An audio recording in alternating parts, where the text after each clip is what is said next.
Is it raining? Is it snowing? Is a hurricane blowing? There's no way of really knowing which direction we are going. Oh, it's just the culvert. Yeah. We got some redonkulous wind. And we're gonna go for it. Right in the wind.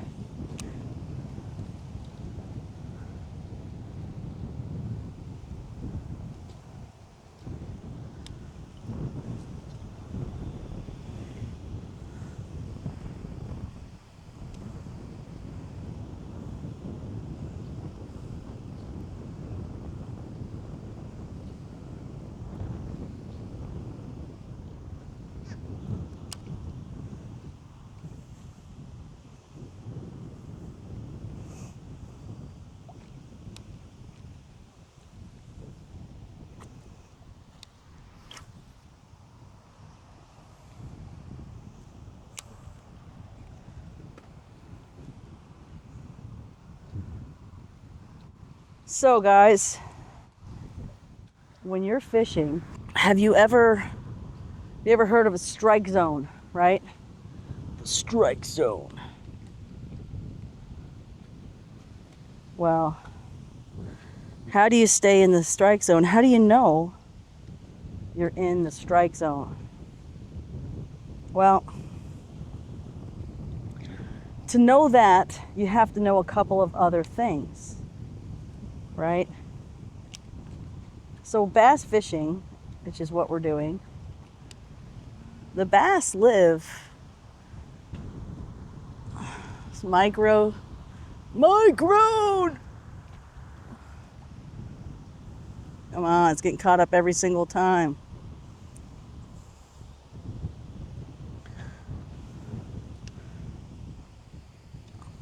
We got a brush hog tied tight, but the wind is not letting us get into that strike zone. So when you're bass fishing, there's a rule that I have come up with from my own experience, and I like to call it the 3 B's of fishing. And you guys have seen my 3 P's, right? Patience, perseverance equals performance. What's performance? Doing something at a professional level, right? You're performing for people, which is what I'm doing for you guys, because this is a performance of fishing. So anyhow, the 3 B's, B as in boy, well, that's much different than the 3 P's, right? As in playboy, right? B as in boy stands for bait fish, brush, and birds. Okay? So what does that mean? How does that relate to the strike zone? Well, I'll tell you. Brush, the first B, right? The brush. That means a brush pile, which is a tree that fell down. That means any kind of cover, really, like these cattails, where we have a wind that's facing us. So all those bass are positioned, if they're there, facing the wind, because they're waiting for those bait fish to come in, but it's just too windy today. I think, to fish this side. I was very excited because they cut down the cattails over there, but it's just like, I mean, this is ridiculous. Look at that wind. Pelicans are even here. It's so windy. I don't know what that meant, but I mean, they're usually, I've seen them here before. I almost fell in the water.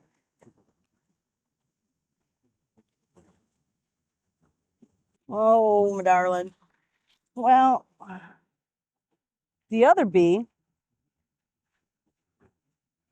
which means, never mind. But bait fish, brush, and birds.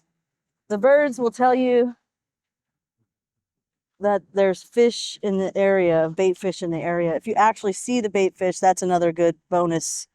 And then if you have cover, well, then you know that there could be a possibility of fish, because cover, like cattails, brush piles, under submerged grass, underwater, all of these things help the bass survive, right? Because the cover and the brush piles, they hold the bait fish. So if you don't see that, you know, it'll be harder for a nice population of bass to, you know, be around on account of there's no food. But we know there's food here. There's all kinds of bait fish here. We got tilapia babies. We got Mayan cichlid babies. We got all kinds of bass, big and small. Not striped, though.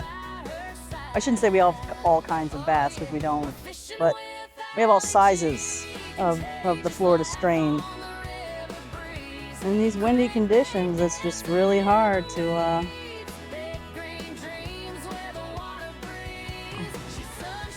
tie a good knot, for one, or get that bait where you want it without getting one of those.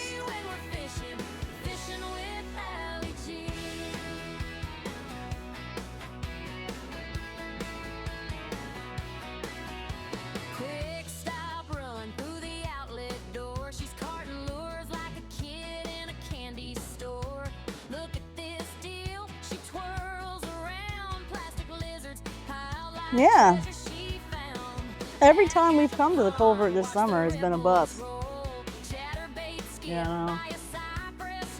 Not cool.